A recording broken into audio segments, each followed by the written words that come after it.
अपन देखते हैं, ये क्वेश्चन देखते हैं अपन, क्या है, two forces F1 and F2 where F2 is greater than F1 are applied at the free ends of a uniform rod kept on a horizontal frictionless surface. You have to find tension in rod at distance x from the end A. And A से x distance से मुझे क्या निकालना है, tension निकालना है। ठीक है, टेंशन अलग अलग होगा। ये रॉड है, मान लो रॉड का मास कितना है, small m। Let the mass of the rod be, जो कि गिवन नहीं है अपने को, अपन उसको मान लेते हैं। लेट द रॉड जो मास है वो क्या है, m है।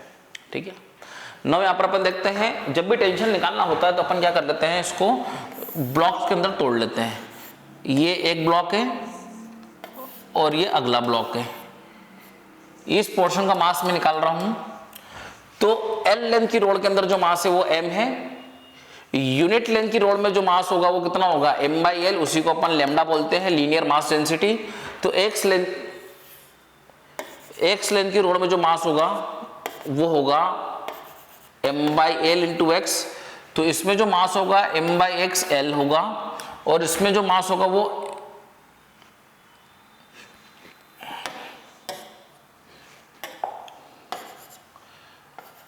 m माइनस बचा हुआ मास इसमें होगा।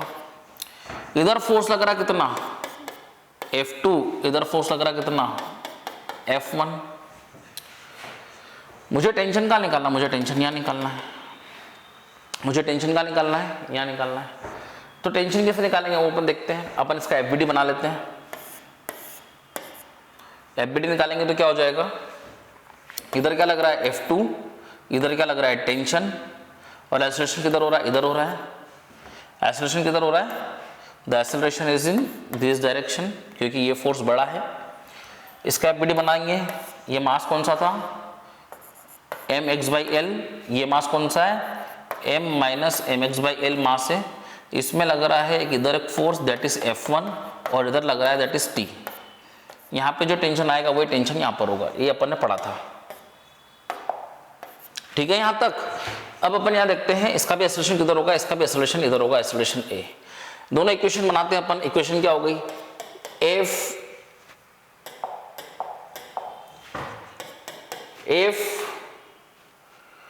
F2 minus T is equal to mx/l into A। Net force equal to m है, उधर का फोर्स पहले minus opposite force is equal to m है। फिर यहाँ पर करेंगे अपन T minus F1 is equal to m minus mx/l into A।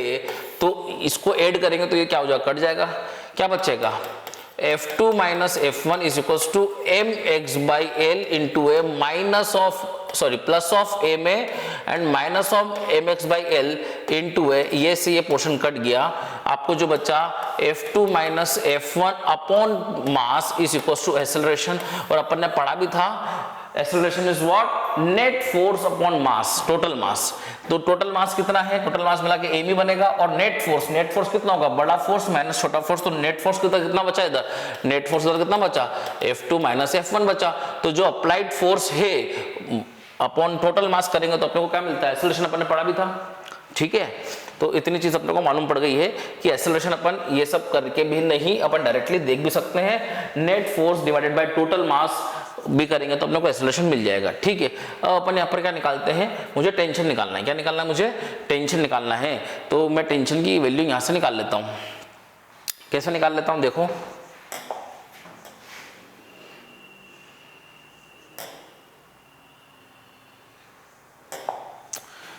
क्या वो है मेरे पास, F2 minus T is equal to mx/l into F2 minus F1/m। यहां पर मैंने एक्सेलरेशन की वैल्यू पुट कर दी, तो यहां से m से m कट गया। तो F2 minus T is equal to मुझे जो मिला वो मिला x/l F2 minus x/l F1, ये मुझे यहां से मिला। ठीक है, ये इधर चले जाएगा, तो F2 minus x/l F2 plus x/l F1 is equal to T। तो इसको मैं थोड़ा सा ऐसे लिख दूंगा, कैसे लिख दूंगा,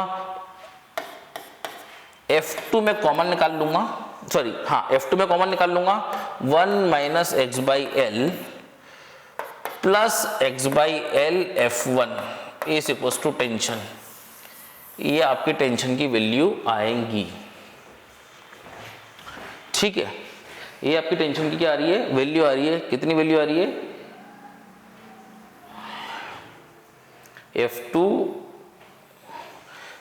हाँ यही आपका आंसर है। ठीक है, इसको ऐसे भी लिख सकते हैं, कहीं कहीं पे लिखा हुआ है इस तरीके से कि इसको इस तरीके से भी लिख दिया उन्होंने, F2 minus X by L plus X by L common निकाल लो, F2 plus X by L, F1 minus F2 is equal to T, ये भी दिया गया है। क्या किया, F2 लिख दिया as it is, X by L को कॉमन निकाला, F1 को पहले लिख दिया, F2 को बाद में लिख दिया, इज इक्वल टू टी।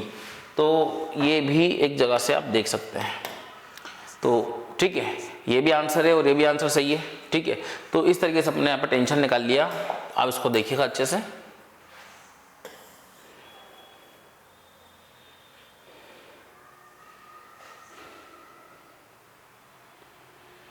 ये भी एक्स पे डिपेंड कर रहा है। ठीक है, नो पर नेक्स्ट देखते हैं। स्प्रिंग फोर्स, स्प्रिंग फोर्स क्या चीज है, when every spring opposes the attempts to change its length, that is every spring opposes the phenomena of compression. This opposing or resistive force called restoring force or the spring force F increases with the change in length of the spring, that is extension or compression. एक spring को मैं जितना ज्यादा दबाऊंगा उतना ज्यादा वो spring force opposite direction में लगेगा, मैं जितना ज्यादा उसको एक्सटेंड करूंगा उतना स्प्रिंग फोर्स अपोजिट डायरेक्शन में लगेगा। तो अपन यहां मानते हैं कि ये स्प्रिंग है, यहां से कनेक्टेड, एक वॉल से कनेक्टेड है, जिसकी नेचुरल लेंथ कितनी है, एल नॉट। एल नॉट क्या है, उसकी नेचुरल लेंथ है। नेचुरल लेंथ मतलब अभी उसको नहीं तो कंप्रेस किया गया और नहीं उसको एक्सटेंड किया गया है, तो नेचुरल लेंथ उसकी एल नॉट है। अब उसका ये एंड खींच के मैंने एक डिस्टेंस बढ़ा दिया। मैंने क्या अप्लाई किया उसके ऊपर, मैंने एक्सटर्नल फोर्स अप्लाई किया और उसकी लेंथ एक्स से क्या कर दी, मैंने स्ट्रेच कर दी। तो उसकी जो लेंथ है वो एल नॉट प्लस एक्स हो गई। मैंने यहाँ पर कितना एक्सटर्नल फोर्स लगाया होगा, मैंने जितना फोर्स यहाँ पे लगाया था, जैसे ही मैं उस फोर्स को रिलीज करूंगा वैसे ही स्प्रिंग फोर्स एक्ट होगा और इन दोनों का जो मैग्नीट्यूड है वो क्या होगा, सेम। जितना फोर्स से मैंने लगाया है उतना ही ज्यादा मैंने, जितना फोर्स मैंने लगाया उतना ज्यादा मैंने स्ट्रेच किया, जितना ज्यादा मैं एक्सटर्नल फोर्स लगाऊंगा उतना ज्यादा वो स्ट्रेच होगी। जैसे ही मैं रिलीज करूंगा उतना ही बराबर का स्प्रिंग फोर्स अपोजिट डायरेक्शन में एक्ट होगा। उसी स्टैंड पर, जिस स्टैंड पे मैं छोड़ूंगा, जितना मैंने फोर्स लगाया था उसी अमाउंट का स्प्रिंग फोर्स अपोजिट डायरेक्शन में लगेगा। यानी कि मैंने डिस्प्लेसमेंट किधर करवाया था, मैंने डिस्प्लेसमेंट इधर करवाया और जा किधर रहा है, वो इधर जा रहा है। यानी कि स्प्रिंग फोर्स जो है वो प्रोपोर्शनल है नेगेटिव ऑफ एक्स के। ये नेगेटिव क्यों बोला, डायरेक्शन अपोजिट। मैंने डिस्प्लेसमेंट स्प्रिंग का इधर करवाया और जो स्प्रिंग फोर्स लग रहा है वो उसके अपोजिट लग रहा है। यहां से जैसे ही मैं प्रोपोर्शनलिटी कांस्टेंट को हटाऊंगा तो यहां पर आ जाएगा के, वेयर के is nothing but spring constant. ये क्या है, स्प्रिंग कांस्टेंट है। जैसे प्रॉपर्टी ऑफ स्प्रिंग है, स्प्रिंग टू स्प्रिंग वेरी करता है। ठीक है, फॉर द सेम स्प्रिंग है, सेम रहता है, इसको स्प्रिंग कांस्टेंट बोला जाता है।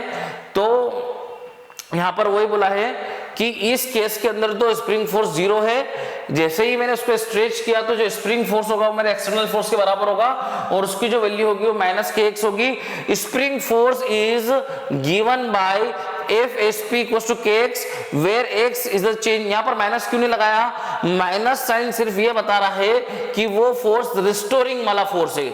रिस्टोरिंग फोर्स मतलब क्या, वो बॉडी को अपने ओरिजिनल पोजीशन पे लेके आ रहा है। जैसे मैं कंप्रेस करूंगा तो मैंने एक्सटर्नल फोर्स किधर लगाऊंगा, मैं इधर लगाऊंगा। कंप्रेस करूंगा तो मैं एक्सटर्नल फोर्स इधर लगाऊंगा। जैसे ही मैं उसको रिलीज करूंगा फोर्स को, वैसे ही स्प्रिंग फोर्स अपोजिट डायरेक्शन में एक्ट होगा और वो उसको अपने नेचुरल लेंथ में लेके आएगा। यानी कि स्प्रिंग फोर्स में जो नेगेटिव साइन है ये बताता है स्प्रिंग फोर्स हमेशा डिस्प्लेसमेंट ऑफ द स्प्रिंग के कंप्रेशन हो, चाहे कंप्रेशन हो तो कंप्रेशन के अपोजिट लगेगा और एक्सटेंशन हो तो एक्सटेंशन के अपोजिट लगेगा, इसलिए कहलाता है। और नेगेटिव साइन बताता है रिस्टोरिंग इन नेचर। ठीक है, तो यहां पर ये बोलते हैं कि where x is the change in length of the spring also called as compression और extension and K is the spring constant, और इसको फोर्स कांस्टेंट भी बोला जाता है जिसकी ऐसा यूनिट होती है न्यूटन मीटर इनवर्स। क्यों newton metre inverse, spring force क्या हो गया, spring force is spring force equal to कितना हो गया के एक्स, नेगेटिव साइन तो क्या बता रहा है, डायरेक्शन बता रहा है, ये के का के की यूनिट निकालना तो ये क्या होगा न्यूटन, और एक्स कितना होगा मीटर में, तो newton metre. M L T minus two is dimensional formula of newton upon L आ जाएगा, तो M L zero T minus two, ये जो डायमेंशनल फॉर्मूला है वो स्प्रिंग कांस्टेंट और फोर्स कांस्टेंट का आ गया, एंड डायमेंशनल फॉर्मूला लिखा अपन ने यहाँ पर M T minus two, L को लिखने की जरूरत नहीं है, and the spring constant K is also known as force constant, spring factor और फोर्स फैक्टर, ये सब इसकी नाम है। ठीक है, क्या क्या नाम है एक बार और देख लो, फोर्स कांस्टेंट, स्प्रिंग कांस्टेंट और फोर्स फैक्टर। स्प्रिंग कांस्टेंट के depends on geometry of the spring and on the material property, के किस पर डिपेंड करेगा, स्प्रिंग की प्रॉपर्टी है, इसके अंदर कौन सा मटेरियल यूज किया गया, उसका ज्योमेट्री क्या है, उस पे के की वैल्यू डिपेंड करेगी। For us it is important to know that spring constant is inversely proportional to its natural length, ये बहुत इंपॉर्टेंट है, आपको ध्यान रखना, जितना ज्यादा लेंथ होगा उतना कम उसका स्प्रिंग कांस्टेंट होगा, जितना कम लेंथ होगा उतना स्प्रिंग कांस्टेंट ज्यादा होगा, यानी कि स्प्रिंग कांस्टेंट मल्टीप्लाई बाय इस लेंथ इज ऑलवेज कांस्टेंट। यहां पर अपन ने क्या कांस्टेंट रख लिया है, अपन ने उसकी वो चीज बोले तो मटेरियल प्रॉपर्टी अपन ने क्या कर दी है, कांस्टेंट रख दी है, अपन ने सिर्फ और सिर्फ क्या इंक्रीमेंट और डिक्रीमेंट कर रहे हैं, लेंथ और लेंथ पे इंक्रीमेंट कर रहे हैं, तो ऐसा है, मैंने उसका डाया भी कम ज्यादा नहीं कर रहा हूं, जो स्प्रिंग का डायमीटर भी कम ज्यादा नहीं कर रहा हूं, मैं उसको कट कर रहा हूं, तो कट करने से कोई डायमीटर कम ज्यादा नहीं होता है। फॉर एग्जांपल आप समझेंगे इसको, बहुत बहुत प्यारी चीज बता रहा हूं मैं आपको,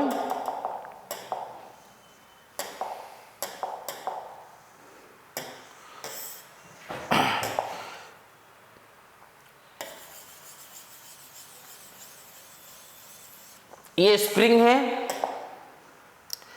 जिसके मैंने 1 2 3 एंड 4 मैंने 4 इक्वल पार्ट्स कर दिए।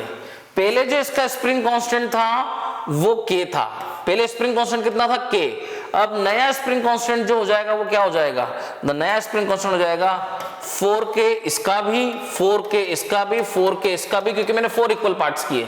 अगर इस स्प्रिंग के मैं 2 इक्वल पार्ट्स करता तो अगर इसका स्प्रिंग कांस्टेंट k होता तो कट करने के बाद इसका स्प्रिंग कांस्टेंट 2k किया, इसका स्प्रिंग मैंने क्या क्या सेम रखा, मैंने डायमीटर भी सेम किया, मैंने मटेरियल भी सेम रखा, यानी कि क्या लिखा है, everything else constant, everything constant except length. तो स्प्रिंग कांस्टेंट लेंथ पे वेरी इस प्रकार से करेगा कि मैं लेंथ को कम करते जाऊंगा उतने गुना स्प्रिंग कांस्टेंट बढ़ते जाएगा। Therefore, if you cut a spring into 2 halves whose length are in the ratio 1:2, then the spring constant will be 2:1, उल्टा हो जाता है। ठीक है, अगर किसी की लेंथ को मैंने 1:2 में कट किया है तो उसका स्प्रिंग कांस्टेंट 2:1 के रेशियो में हो जाएगा, कम वाले का ज्यादा स्प्रिंग कांस्टेंट, ज्यादा स्प्रिंग कांस्टेंट और ज्यादा वाले का कम, इनवर्स रेशियो। ठीक है,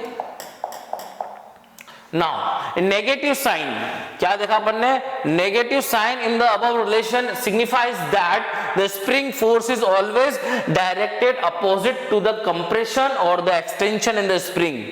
आप यहां से देख भी सकते हैं कि जैसे मैंने डिफॉर्मिंग फोर्स लगाया है तो अंदर की तरफ क्या किया उसने, कंप्रेशन करवाया है, और यहां पे वर्टिकल में देखें, इसको भी अपन आगे देखने वाले हैं।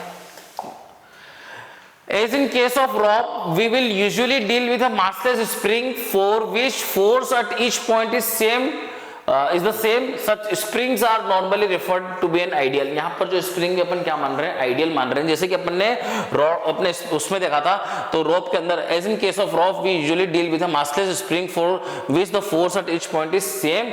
Such springs are normally referred as ideal springs, जहां पर massless स्प्रिंग होती है और हर एक पॉइंट पे स्प्रिंग के फोर्स की वैल्यू सेम रहती है, उसको आइडियल स्प्रिंग बोला जाता है।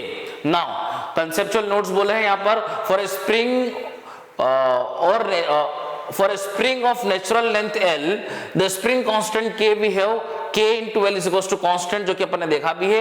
No need to take the sign as a direction has already been taken. हम जानते हैं कि वो हमेशा कंप्रेशन के अपोजिट लगेगा और एक्सटेंशन के भी अपोजिट लगेगा, डायरेक्शन अपन देख चुके हैं, तो माइनस साइन लेने का कोई मतलब नहीं है। The more the value of K, the more the elastic a spring is. जितना ज्यादा K का वैल्यू होगा, more the elastic a spring is. जितना ज्यादा K का वैल्यू होगा उतना इलास्टिक होगा spring. Soft spring has small k in comparison to hard spring, soft spring का के कम होगा और हार्ड स्प्रिंग का के कितना होगा, ज्यादा। आपको यहाँ पे कंफ्यूजन हो रहा होगा कि सर आपने बोला मोर द के, मोर द इलास्टिक स्प्रिंग, ज्यादा के वाले को आप ज्यादा लंबा खींच सकते हो, ये कहने का मतलब है, ठीक है। जिसका के कम होगा वो कम फोर्स पे ही ब्रेक डाउन कर जाएंगी, इसलिए अपन ने बोला है मोर द के the more will be the deformation, ठीक है, ज्यादा सस्टेन करेगी स्ट्रॉन्ग फोर्स पे भी, तो इस केस में अपन ने उसको बोला है, ठीक है। Spring used in a ball pen is a soft spring, आप समझ रहे हैं, सॉफ्ट स्प्रिंग है, क्या उसका इलास्टिसिटी ज्यादा होता है, जरा सा फोर्स लगाओ क्या करेगी, टूट जाएगी, पर जिसका के बहुत ज्यादा होगा उसको आप ज्यादा खींच पाओगे, ठीक है।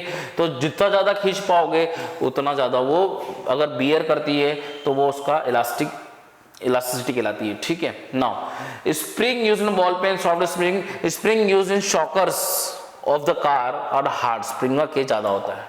नाउ मैंने बताया था जितना ज्यादा मैं कंप्रेस करूंगा उतना ज्यादा स्प्रिंग फोर्स होगा, जितना ज्यादा मैं इसको खींचूंगा उतना ज्यादा स्प्रिंग फोर्स होगा, यानी कि फोर्स हमेशा प्रोपोर्शनल है एक्स के और नेगेटिव एक्स के।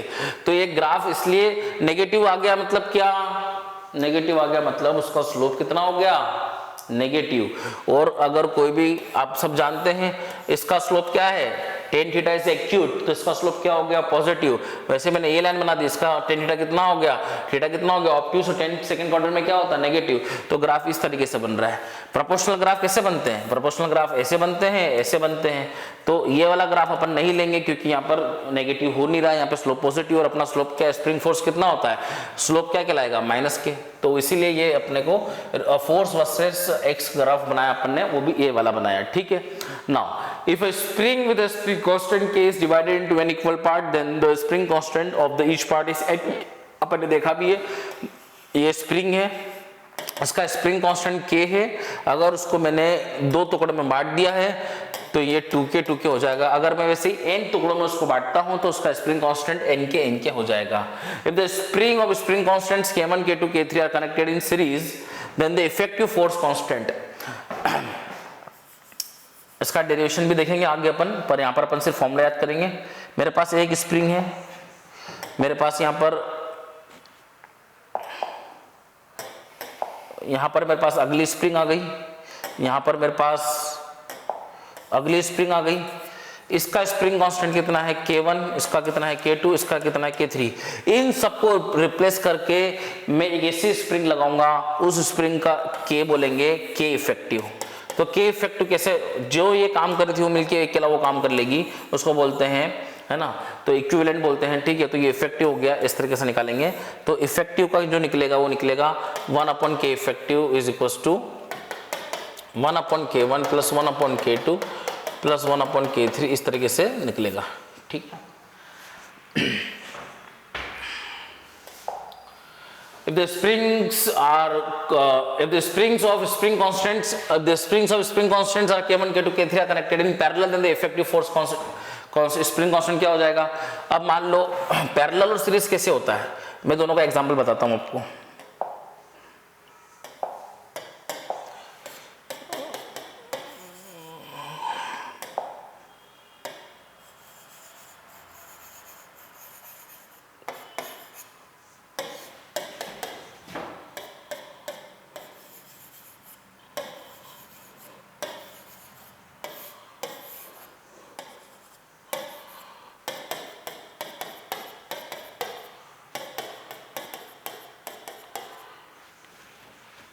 ये कहलाएगा सीरीज में। तो सीरीज में फोर्स कांस्टेंट रहेगा क्योंकि सारी स्प्रिंग कैसी आइडियल है। यहां पे फोर्स होगा वो क्या होगा, शेयर होगा। तो जहां पे फोर्स की शेयरिंग हो रही है वो क्या हो जाएगा, मतलब सबके यहां पर सबके एलोंगेशन अलग अलग होंगे क्योंकि सबके के अलग अलग है। हो सकता है इसका एलोंगेशन 2 मीटर और इसका 4 मीटर और इसका 8 मीटर हो, यहां पर सबके एलोंगेशन क्या होंगे, सेम। तो जिनमें एक्स की वैल्यू क्या होती है कांस्टेंट, वो कहलाता पैरेलल, और इसमें x की वैल्यू क्या होगी सब में अलग अलग, ठीक है। नाउ एक और एग्जांपल देख सकते हैं अपन पैरेलल का।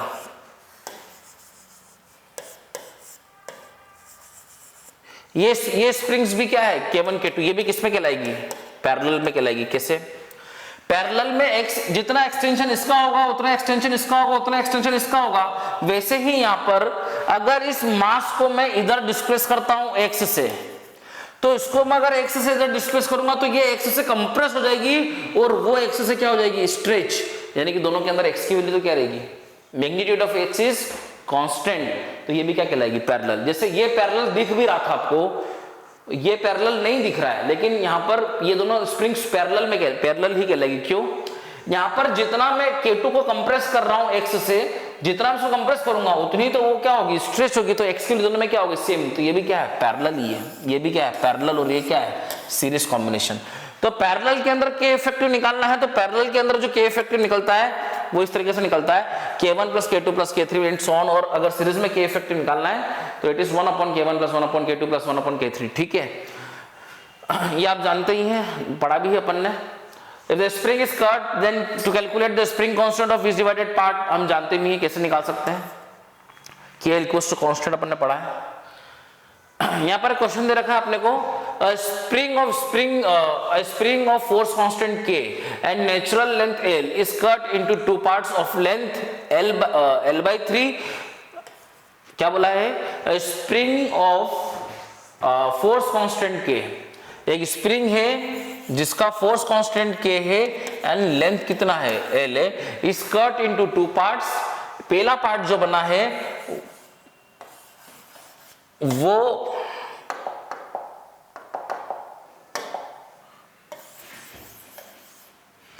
पहला पार्ट L/3 और L/3 है और अगला पार्ट 2L/3 है, तो आपको न्यू फोर्स कांस्टेंट निकालने हैं और डिवाइडेड पार्ट के।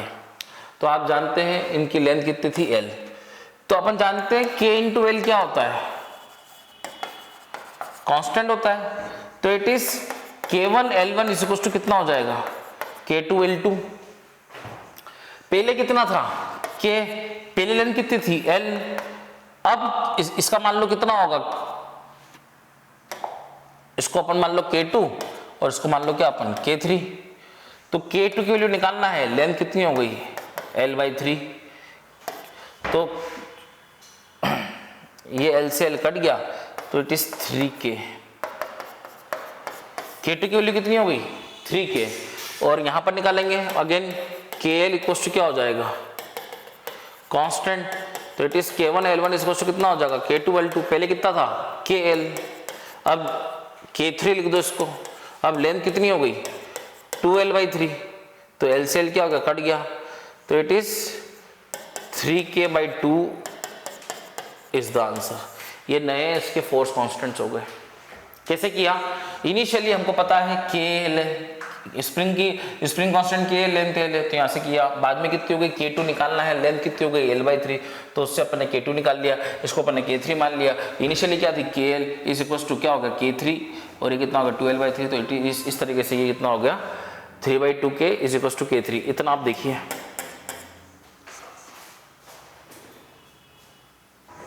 नेक्स्ट क्वेश्चन क्या दिया है, two blocks are connected by spring of natural length 2, the force constant of the spring is 200 newton metre inverse, find the spring force in the following situations. Initial length 2 दे रखी है, A और B यहाँ पर है, if block A and B both are displaced by 0.5 metre in same direction, इसको अगर 0.5 metre मैंने इस डायरेक्शन में डिस्प्लेस किया और इसको भी 0.5 मीटर मैंने इस डायरेक्शन में डिस्प्लेस किया, तो दोनों साथ साथ चलेंगे तो इसमें कोई फर्क ही नहीं पड़ेगा, कोई कंप्रेशन ना कोई एक्सटेंशन होगा ही नहीं, क्योंकि मैंने दोनों को सेम डायरेक्शन के अंदर सेम अमाउंट से किसका दिया, जितना। अगर मैं इसको रोकूंगा और इसको खींचूंगा तो स्प्रिंग क्या होगी, स्ट्रेच होगी। तो यहां पर दोनों को अगर साथ साथ में सेम अमाउंट से क्या कर रहा हूं, मूव करवा रहा हूं, तो स्प्रिंग कंप्रेस नहीं होगी। जितना ये इधर खिसक रहा है उतना वो पोर्शन भी खिसक गया, यानी कि स्प्रिंग नहीं तो स्ट्रेच हो रही है और नहीं कंप्रेस हो रही है, तो पहले वाले पार्ट का आंसर क्या हो जाएगा 0। अगले वाले केस के अंदर बात करें, if block A and B both are displaced by 0.5 metre in opposite direction, अगर 0.5 मीटर इसको इस डायरेक्शन में किया और 0.5 मीटर इसको इस डायरेक्शन में किया, तो 0.5 दोनों तरफ खिसकाऊंगा, तो अल्टीमेटली ए और बी के बीच में जो लेंथ हो जाएगी वो लेंथ कितनी हो जाएगी 300 मीटर। Sorry 3 metre. तो इनिशियल लेंथ तो कितनी थी स्प्रिंग की 2, कितनी हो गई 3 मीटर, मतलब यहां पर मैंने कितना उसको स्ट्रेच कर दिया है 1 मीटर से। तो फोर्स इक्वल टू कितना होता है माइनस के एक्स माइनस, लो तब भी ठीक है, नहीं लो तब भी ठीक है, कोई दिक्कत वाली बात है नहीं। तो यहाँ पर के दे रखा है 200 और x कितना है, चेंज इन लेंथ कितनी हुई 2 तो थी, स्ट्रेच कितनी हुई 1 से, तो फोर्स कितना हो सकता है -200 न्यूटन। अब यहाँ पर एक और चीज हो सकती थी सर, मैं इसको इस साइड 0.5 से करूं और इस साइड, ये भी तो अपोजिट डायरेक्शन ही है, तो यहाँ पर स्प्रिंग क्या हो जाएगी कंप्रेस हो जाएगी, यहाँ पर स्प्रिंग क्या हो जाएगी 0.5 इधर से कंप्रेस 0.5 इधर से कंप्रेस, तो अल्टीमेटली उसकी लेंथ कितनी हो जाएगी 1 मीटर कंप्रेस हो जाएगी, तो अल्टीमेटली लेंथ कितनी बचेगी 1 मीटर। यहाँ पे चेंज इन लेंथ कितना आ रहा है, चेंज इन लेंथ भी यहाँ पर 1 मीटर ही आ रहा है, आंसर सेम ही रहेगा। यहाँ पर कंप्रेशन हो रहा है और यहाँ पर एक्सटेंशन हो रहा है, दोनों केस हो सकते हैं, एक्सटेंशन भी हो सकता है और कंप्रेशन भी हो सकता है, आंसर सेम रहेगा। नेक्स्ट क्वेश्चन देखते हैं।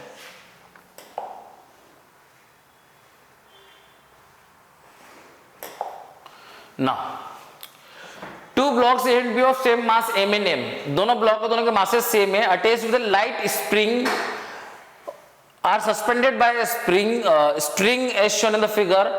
Find the acceleration of A and B just after the string is cut. Just after string cut कर रहा हूं मैं, तो उन दोनों के एक्सेलरेशन निकालने हैं। अभी मैंने कट नहीं किया, तो उस केस के अंदर मैं इसका एफबीडी बना रहा हूं, मैं एफबीडी बना रहा हूं इनका। तो ब्लॉक ए का एफबीडी बनाऊंगा, तो इसके ऊपर दोनों के मासेस एम है, तो ब्लॉक ए का एफबीडी बनाऊंगा, ब्लॉक ए का एफबीडी बनाऊंगा जिसका मास कितना है एम है, तो ऊपर क्या लगेगा टेंशन, नीचे क्या लगेगा स्प्रिंग फोर्स, नीचे क्या लगेगा स्प्रिंग फोर्स। तो उसको अपन क्या लिख देंगे, डायरेक्शन देख चुके अपन, नेगेटिव साइन नहीं लेंगे, ठीक है। Spring force always acts away from the body, tension always acts away from the body, तो अभी इक्विलिब्रियम में है, तो T इक्वल्स टू कितना हो जाएगा kx। और यहाँ पर अगर बात करूंगा B वाले की, तो B वाले का एफबीडी बनेगा, सॉरी यहाँ पर mg भी लगेगा, तो ऊपर एक फोर्स है टेंशन, नीचे दो फोर्स है kx प्लस mg। यहाँ पर B वाले ब्लॉक की बात करेंगे, ऊपर लगेगा कितना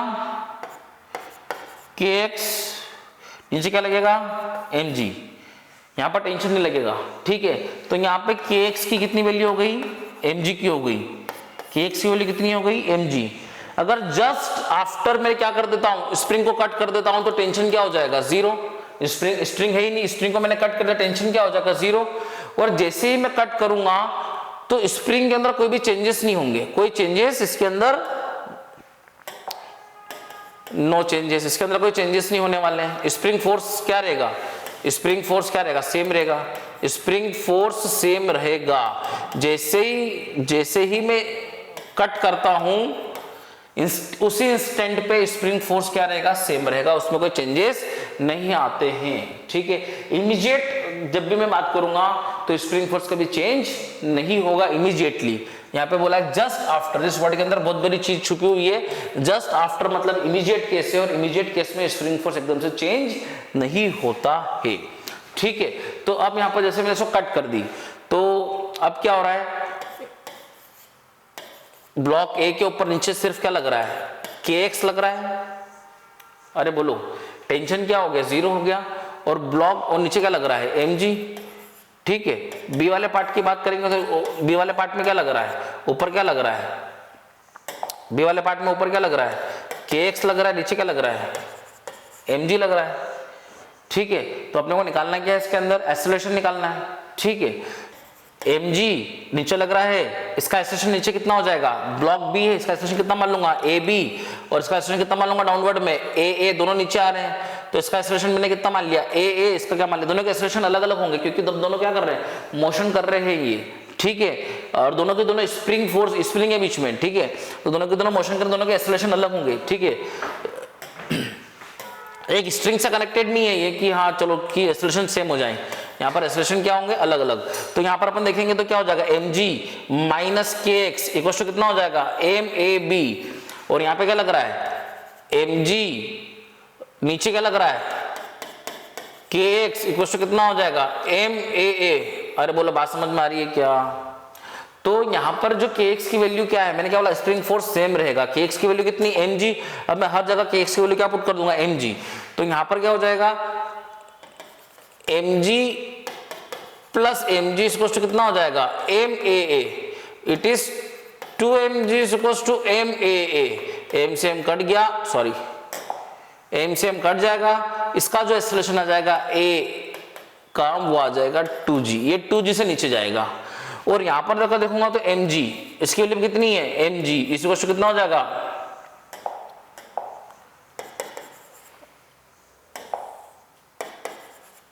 एम ए बी है। ये दोनों क्या होगा कट गए, क्या बचेगा एक्सेलरेशन। एक्सेलरेशन क्या बचेगा, एक्सेलरेशन इज 0। मतलब कि बी वाले का कोई भी एक्सेलरेशन नहीं होगा, क्योंकि बी वाले पे जितना डाउनवर्ड अभी लग रहा है उतना अपवर्ड भी लग रहा है, लेकिन उसी इंस्टेंट पे ये 2g से मूव करेगा। जैसे ही मैं स्ट्रिंग कट करूंगा immediately after the cutting the string the B is moving with 0 acceleration but A is moving with twice of acceleration due to gravity, क्योंकि उसके ऊपर दो फोर्स है जो कि नीचे उसको खींच रहे हैं, एक स्प्रिंग फोर्स और एक वेट। यहां पर जो स्प्रिंग फोर्स है वो ऊपर है और वेट नीचे, दोनों के दोनों बराबर है। तो यहां पर क्या हो गया एक्सेलरेशन 0 हो गया, मतलब नेट फोर्स 0, यूनिफॉर्म वेलोसिटी से मूव करेगा वो।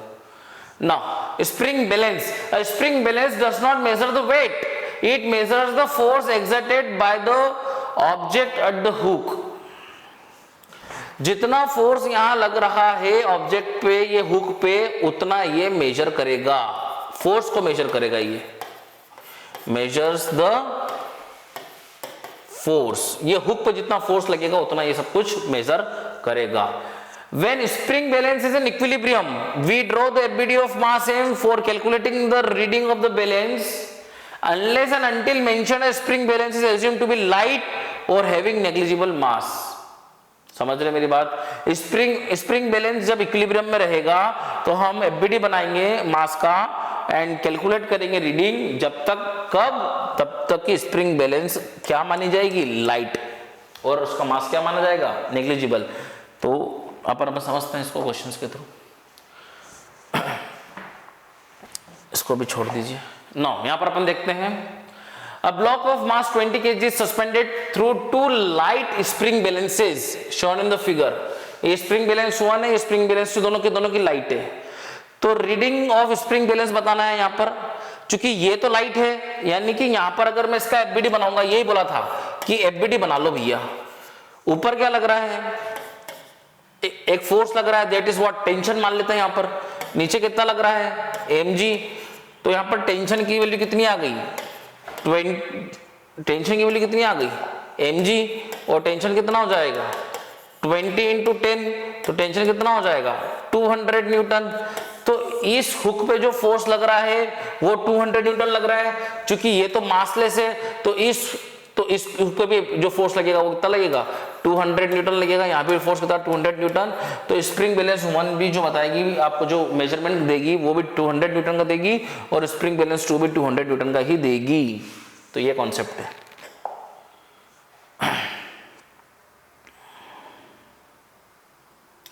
ये कुछ तो भी मतलब लिखा हुआ है यहाँ पर, आप पढ़ लेना इसको, कोई इतना इंपॉर्टेंट मतलब मैं सब कुछ पढ़ा चुका हूँ, ठीक है।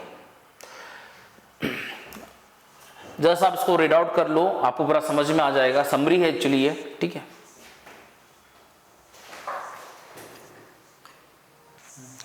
अपन ने डिस्कस भी किया था पहले, एक बार फिर से डिस्कस कर लेते हैं।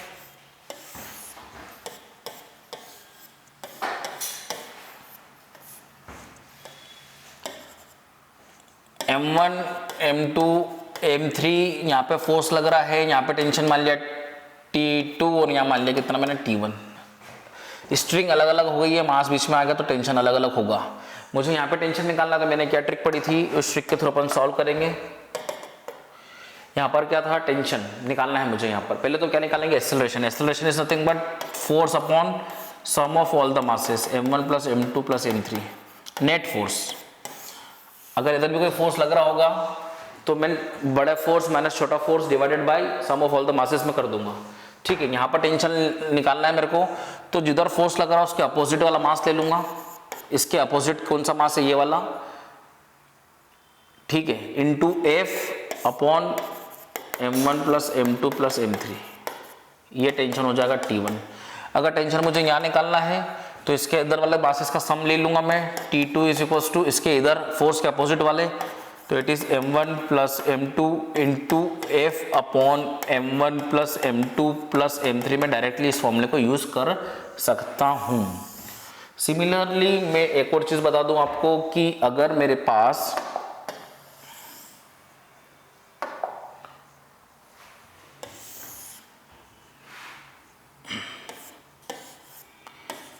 m1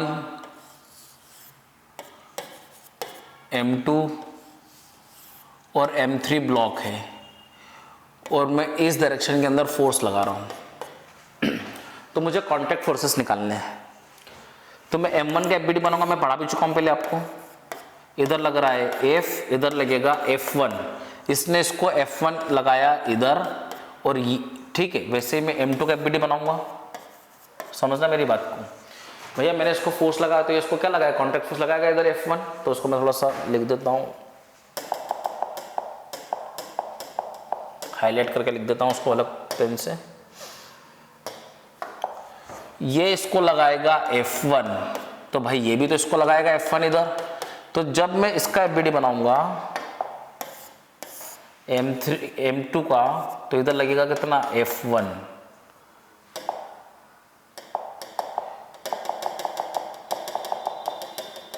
स्मॉल f नाम दे दो,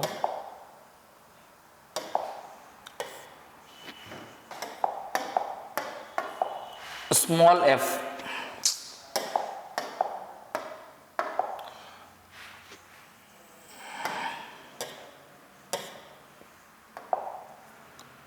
F1 और ये इसको लगाएगा F1 इधर। वैसे ही उसी टाइम पर ये ब्लॉक इसको लगाएगा F2 इधर, तो ये भी इसको लगा देगा F2 इधर। तो जब मैं एफबीडी बनाऊंगा तो वहां मैं ध्यान रखूंगा चीजों को। ये बना रहा हूं मैं M2 का, तो M2 इसको F1 इधर लगा रहा है, तो ये भी इसको F1 इधर लगाएगा और M3 इसको F2 इधर लगा रहा है,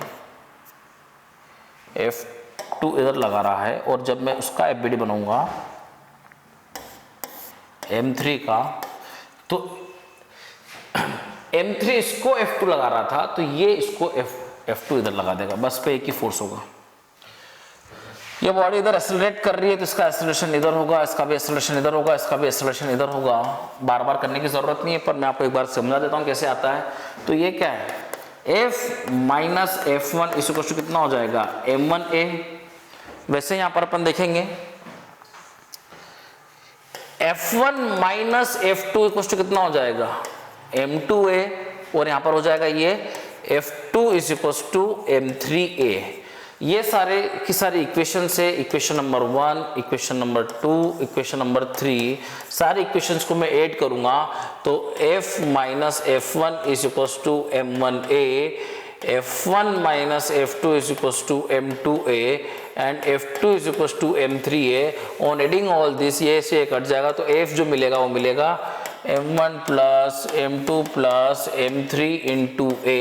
तो एक्सेलरेशन जो होगा वो force upon sum of all the masses, ये मेरा एक्सेलरेशन होगा, जो कि टेंशन वाले केस में भी आ रहा था।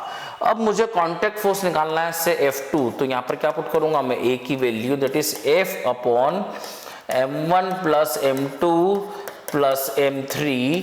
वैसे ही मैं यहाँ पुट करूंगा F2 की वैल्यू पुट करूंगा यहाँ पर, तो F1 माइनस F2 की वैल्यू कितनी है, M3A is equal to M2A। ठीक है, तो वैसे ही F1 कितना हो जाएगा, the value of F1 is equal to M2 plus M3 into A and the value of A is M2 plus M3 into F upon M1 plus M2 plus M3। अब इसको मैं याद रखूंगा, किस तरीके से मैं इसको याद रख पाऊंगा वो ध्यान से देखने की कोशिश करिएगा। यहाँ पर फोर्स किधर लगा रहा था, इधर, और मुझे कांटेक्ट फोर्स निकालना है M1 M2 के बीच में, यानी क्या निकालना, मुझे F1 निकालना है। तो मैं इस पे फोर्स के अलोंग वाले मासेस का सम लूंगा, और मुझे यहां पे निकालना है तो मैं फोर्स के अलोंग वाले मास लूंगा, मतलब टेंशन के अपोजिट।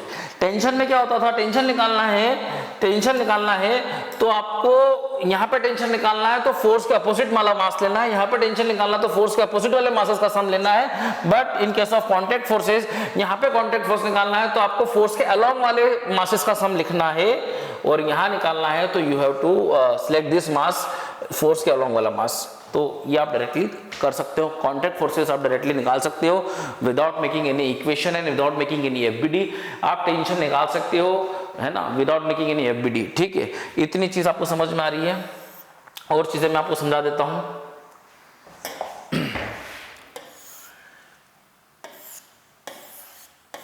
ये एक बॉडी है,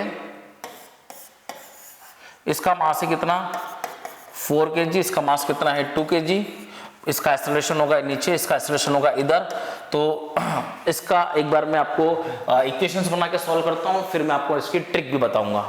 ठीक है, तो इसके पहले अपन एक क्वेश्चन और सॉल्व करते हैं। पहले ये वाला क्वेश्चन सॉल्व करते हैं, उसके बाद ये वाला क्वेश्चन सॉल्व करेंगे। यहाँ पर है मेरे पास कितना 4 kg, और यहाँ पर है मेरे पास कितना 2 kg। ठीक है, तो यहाँ पे इसका एफबीडी बनाएंगे 4 kg का, तो 4 kg का एफबीडी बनेगा तो नीचे क्या लगेगा 4g, और ऊपर क्या, यहाँ पे टेंशन टी है तो ये पूरी एक ही स्ट्रिंग है, उसके ऊपर लपट के जा रही है। यहाँ पर कुछ भी फ्रिक्शन और कुछ भी मास नहीं है। ठीक है, तो टेंशन दोनों में सेम रहेगा। तो मैं अगर यहाँ पर फिर से बनाता हूं,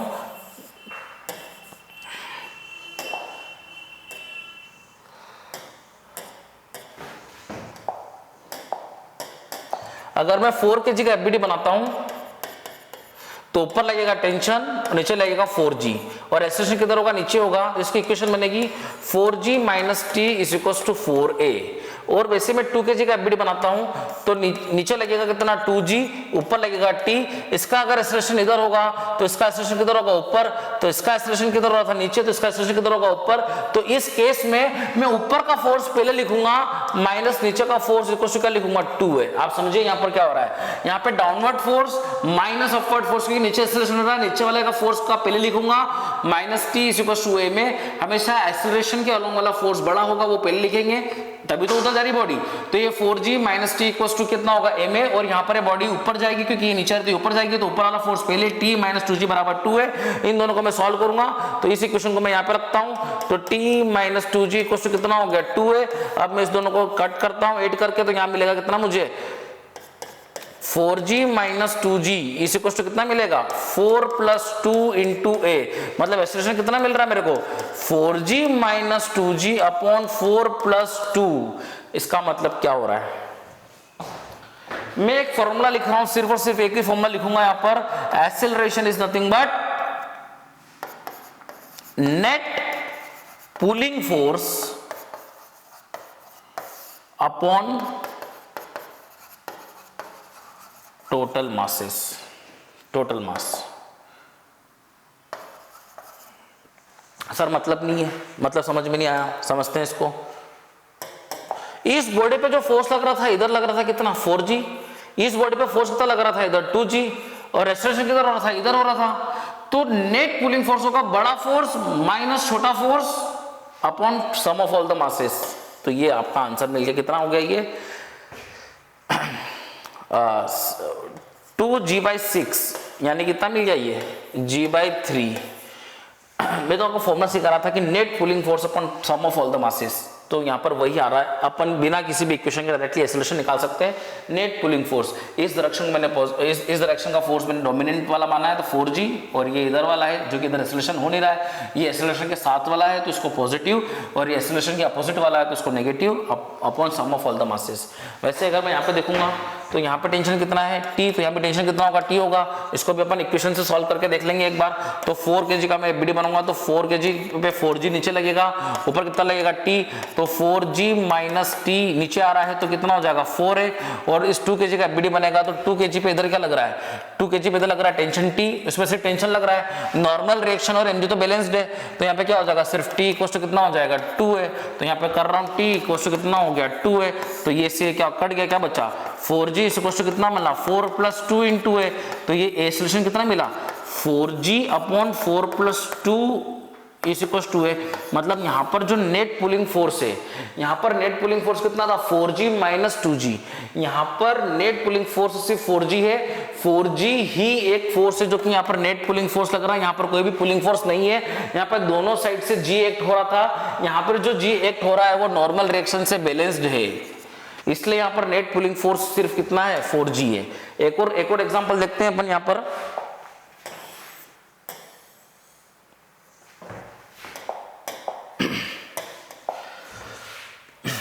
मेरे को इस तरीके का दिया हुआ है सिस्टम, एक ब्लॉक यहां दिया हुआ है कैपिटल M,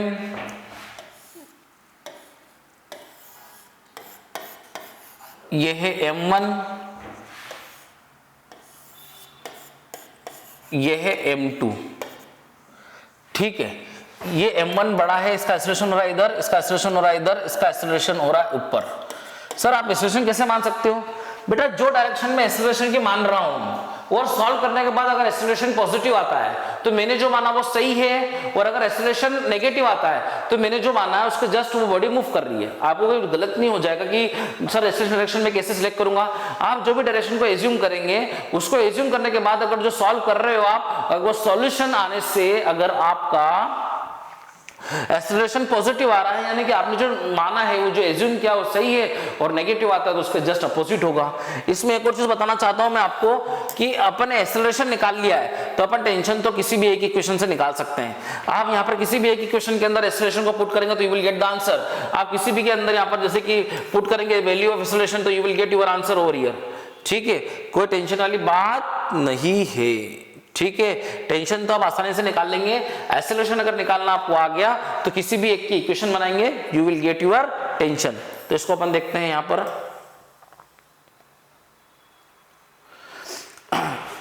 तो यहां पर क्या होगा इसको भी मैं आपको सॉल्व करके दिखाता हूं, फिर आपको जो ट्रिक है ज्यादा अच्छे समझ में आ जाएगी। यहां पर M1 का FBD बनाएंगे तो ये M1 है, ऊपर लग रहा है टेंशन T, टेंशन यहां पर और यहां पर T1 होगा, और यहां पर टेंशन T2 होगा क्योंकि बीच में मास आ गया है। यहां से यहां तक टेंशन सेम रहेगा और यहां से यहां टेंशन सेम रहेगा। तो यहां पर टेंशन ऊपर लग रहा है T1, नीचे क्या लग रहा है M1G, तो जा किधर रहा है नीचे, तो इसकी इक्वेशन बनेगी M1G minus T1 is equal to M1A, ठीक है। इस बॉडी का FBD बनेगा, ये इक्वेशन नंबर 1 हो गई। इस बॉडी का FBD बनेगा, ऊपर नीचे के फोर्सेस तो बैलेंस्ड है, इधर लगेगा T2, इधर लगेगा कितना T1।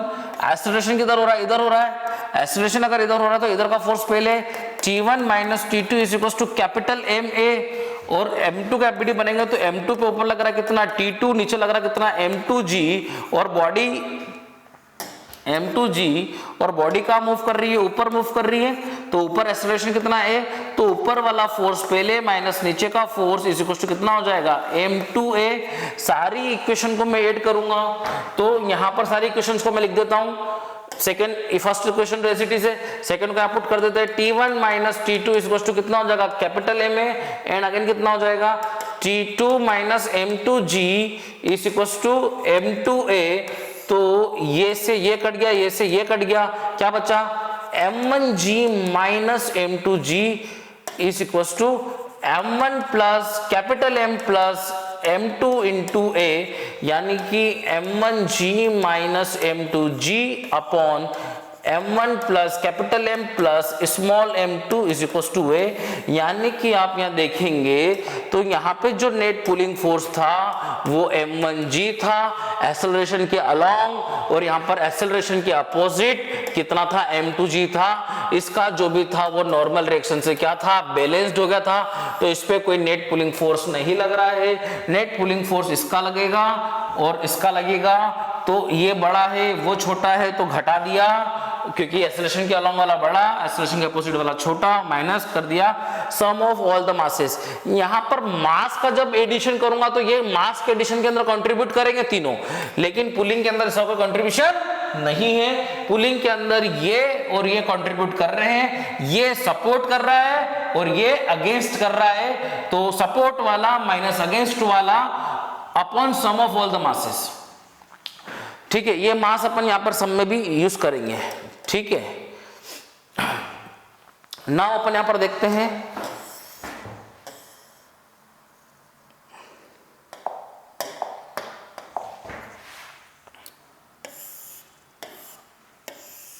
सर एक इंक्लाइन प्लेन दिया है, यहां पर बॉडी दे रखी है जिसका मास कितना है m1, यहां पर अगली बॉडी दे रखी है जिसका मास कितना है m2, ये एंगल कितना है थीटा, इसका एक्सेलरेशन बोल के दिया इधर a है तो इधर a है। एक्सेलरेशन मैंने मेरे हिसाब से मान भी सकता हूं, जो मैं मानूंगा अगर पॉजिटिव आ गया तो ठीक है, नहीं तो उसके अपोजिट होगा, कोई दिक्कत वाली आंसर तो गलत हो नहीं सकता।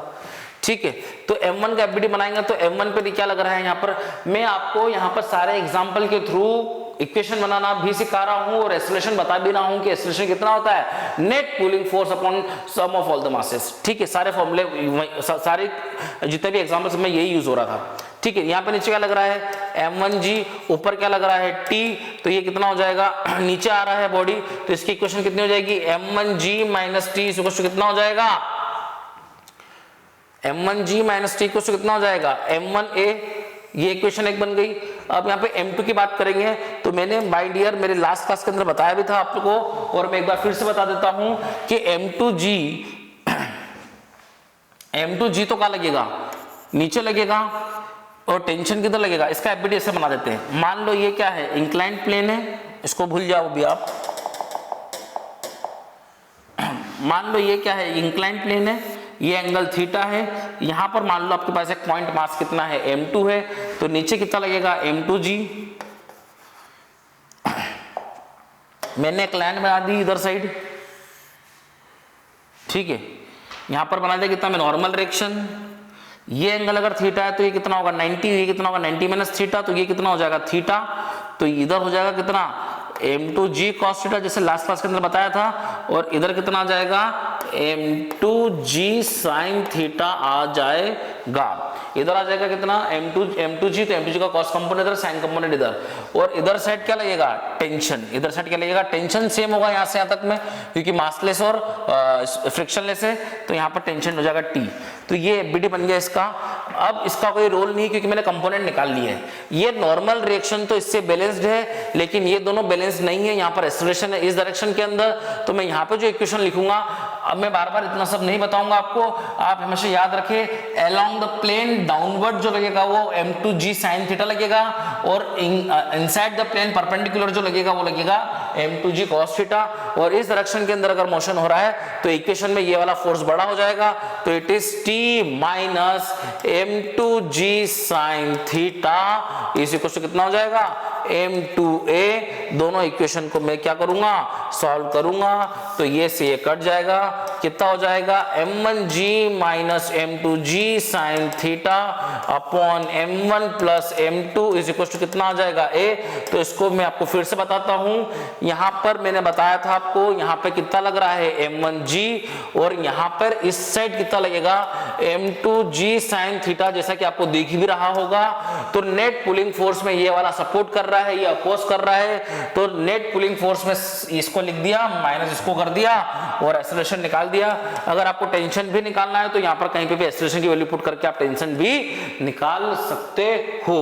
अब यहाँ पर एक और एग्जांपल देखते हैं अपन।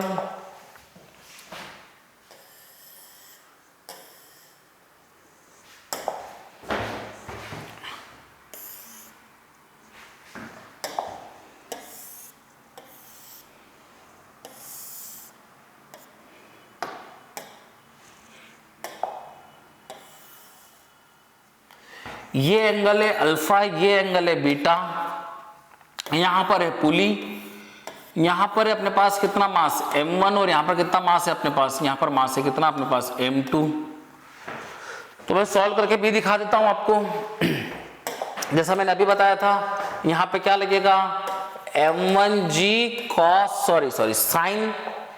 साइन और एंगल कितना है अल्फा, इधर क्या लगेगा टेंशन t, यहाँ पे भी क्या है टेंशन t इधर लगेगा, और यहाँ क्या लगेगा m2g साइन बीटा।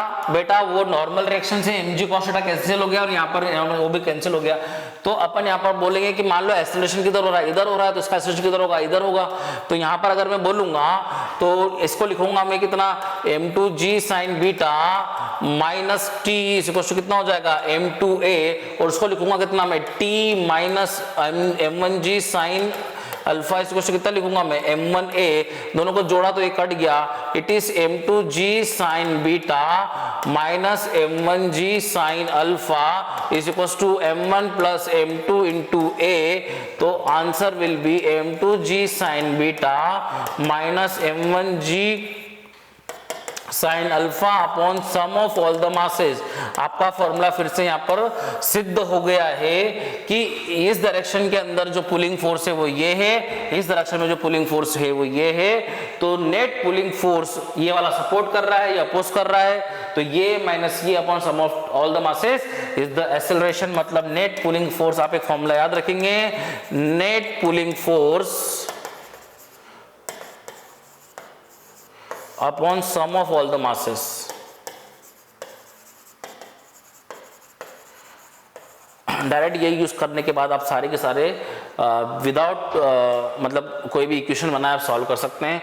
एक बार आप सारा देख लीजिए, ये वाला एग्जांपल देख लो अच्छे से, मैं शुरुआत से सब एक एक करके दिखा देता हूं आपको।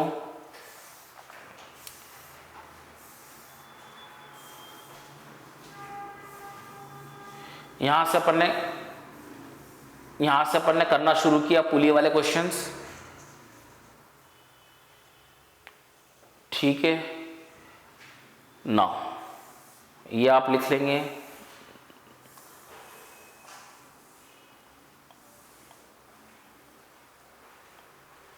ना ये सेकेंड वाला ना, इंक्लाइन प्लेन वाला, ये जो भी चीज मैं लिख रहा हूं बोर्ड पे वो आपको नोट्स बनाने ही बनाने हैं।